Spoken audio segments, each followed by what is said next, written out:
Warriors scream, bronze spears shatter, and 19 war elephants stampede through their own army. King Pyrrhus of Epirus watches in horror as his invincible weapons destroy his forces in minutes. How did Rome turn the Mediterranean's most feared beasts against their masters? Could one tactical innovation really end the age of warrior kings? Stay right here. You're about to witness the elephant countermeasure that saved Rome, the moment military genius met institutional learning, and the battle that changed warfare forever for Rome. You're standing in 275 BC at Beneventum, the moment that ended the age of warrior kings. King Pyrrhus of Epirus faces his final gamble in Italy. Behind him, 19 war elephants trumpet. Around him, 40,000 warriors prepare for battle. Could you have commanded 19 war elephants against Roman legions? But hidden in the Roman camp was a secret weapon designed specifically to destroy elephants, a tactical innovation that would turn Pyrrhus's greatest strength into his fatal weakness. 6 years earlier, Pyrrhus had arrived as the Mediterranean's most feared general. He'd learned warfare from Alexander's veterans. His phalanx had never broken. His elephants had terrorized every battlefield from Greece to Sicily. Would you risk your entire kingdom on one final battle? At Heraclea in 280 BC, Romans fled screaming from his war elephants. At Asculum in 279 BC, his costly victory gave birth to Pyrrhic victory. Each triumph bled him of irreplaceable veterans while Rome grew stronger. The Romans had discovered something about elephant behavior that would change everything from that point. You're about to see how Roman innovation defeated military genius. Don't click away. This video's ending reveals why modern militaries still study this battle. What would you have done differently? Drop your tactical analysis in the comments. Consul Manius Curius Dentatus had selected his battlefield with the precision of a chess grandmaster. The hills around Beneventum, rough, broken terrain that would disrupt phalanx formations and limit elephant mobility. Wait until you see what one wounded elephant calf did to an entire army. Dentatus wasn't just another politician general, 3 triumphs, conqueror of the Sabines.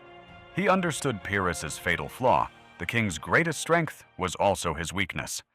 Those magnificent war elephants required specific conditions: open ground, disciplined formations, predictable responses. Rome would provide none of those. The Roman position was masterful. Fortified camp on high ground, terrain channeling attacks into killing zones, and something revolutionary: troops equipped with fire arrows and noisemakers designed to panic elephants. But Pyrrhus had his own plan, a night march around Roman positions, splitting forces to attack from multiple directions. This complex maneuver that had made him legendary. The night march began perfectly. Elite Epirot troops moved silently through forests, following goat paths around Roman positions. Pyrrhus led personally, his best elephants and veterans following narrow trails in darkness. Ancient warfare had no GPS, no radio, no coordination across miles of rough terrain. As dawn approached, Pyrrhus's surprise was falling apart. Columns separated. Elephants struggled on mountain paths. Elite troops were exhausted from night marching through unfamiliar territory. The Romans were waiting. Dawn broke, revealing Pyrrhus's scattered forces, still struggling to reach attack positions. Surprise was gone, but the king pressed forward. His advance guard reached the Roman camp as the sun rose, but found alert legionaries in battle formation. Dentatus had anticipated the night attack. Romans struck first. Roman cavalry and light infantry swarmed exhausted Epirot troops. The king's planned assault became desperate fighting retreat as scattered columns tried regrouping under Roman pressure. Pyrrhus rallied his main force and launched frontal assault. Phalanx advanced in perfect formation, sarissa spears gleaming. Behind them, 19 war elephants prepared to charge. For a moment, Heraclea and Asculum repeated. Phalanx struck Roman lines with devastating impact. Elephants crashed into formations, scattering infantry and cavalry. Then, Roman innovation changed everything right there. Roman camp guards, positioned for this moment, unleashed concentrated javelin barrages at charging elephants. Not ordinary javelins, fire-hardened points designed to wound, not kill. The most shocking part is coming up, when Rome's greatest enemies became their saviors. A young elephant calf, struck by multiple javelins, let out a piercing cry of pain and terror. Its mother, fighting nearby, heard that cry and went berserk. Maternal instinct overrode military training. The mother elephant abandoned formation, trampling everything, including Pyrrhus's troops, charging toward her wounded offspring. Panic spread through elephant corps like wildfire. Massive beasts, trained for years to charge enemies, suddenly turned on their own army. Mahouts lost control. Elephants stampeded in all directions, crushing Greek and Epirote soldiers. Pyrrhus's invincible weapons became instruments of destruction. Chaos consumed the battlefield as 19 war elephants rampaged through Pyrrhus's ranks. Disciplined phalanx collapsed under panicked beasts. Roman legionaries, trained for this scenario, exploited confusion immediately. While Epirotes fled from their own elephants, Roman maniples advanced in perfect order, cutting down scattered enemies. Pyrrhus barely escaped carnage. The royal bodyguard formed a protective circle as elephants thundered past, but his army disintegrated around him. The psychological impact was devastating. These weren't ordinary soldiers being trampled. They were elite veterans who'd followed Pyrrhus across 3 continents. Men who'd conquered Sicily, terrorized Rome, never known defeat. Now running from their own weapons. Dentatus pressed advantage ruthlessly. Roman cavalry pursued fleeing Epirotes, while infantry secured the abandoned enemy camp. The battle supposed to restore Pyrrhus's fortunes became a complete disaster. By midday, the toll of casualties was evident.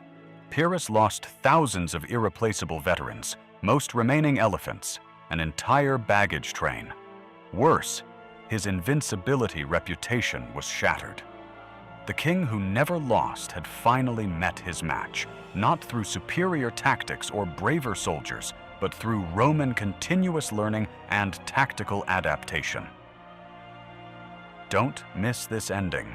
It reveals the innovation that conquered the Mediterranean.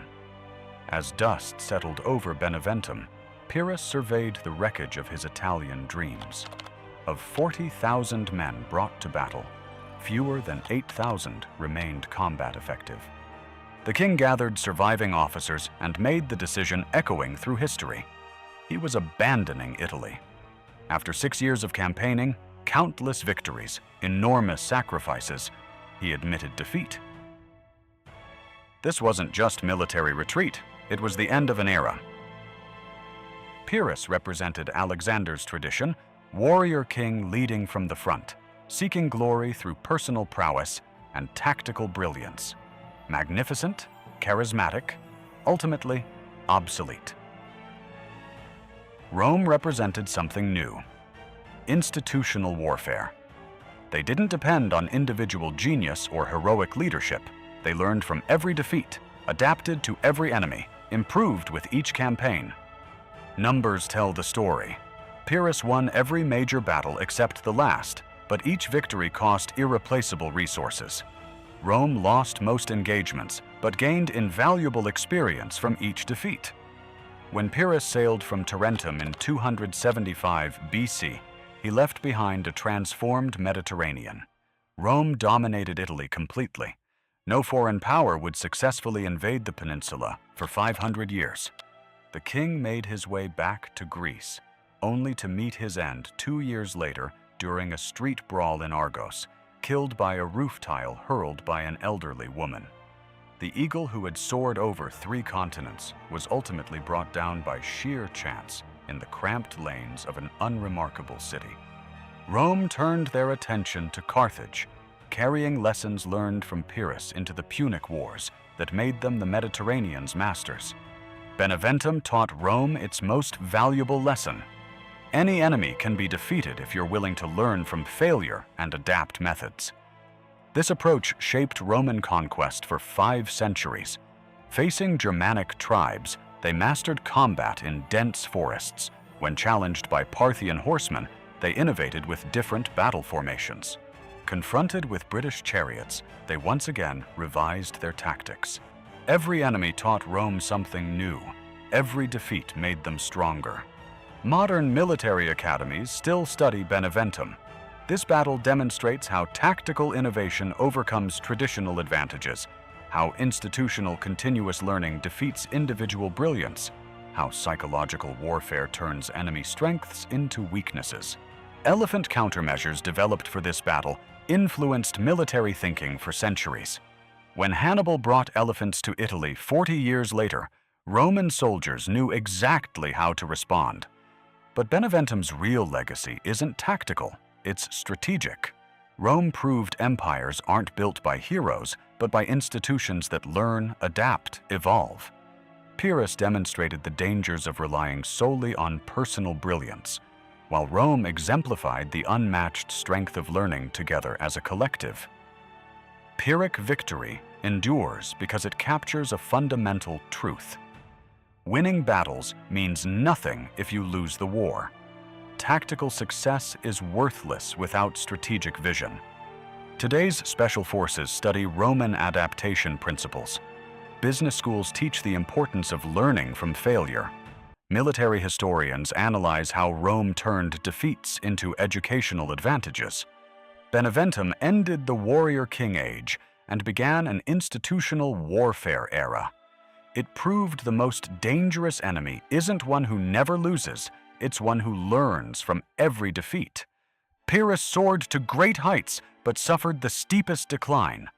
Rome embraced change and ultimately dominated the world. The greatest victory wasn't tactical brilliance or personal courage. It was humility to learn from failure and wisdom to turn defeat into strength. That lesson built an empire lasting 1,000 years. Rome mastered turning defeat into victory through relentless adaptation. Subscribe to discover how other ancient powers overcame impossible odds, the innovations that changed warfare itself.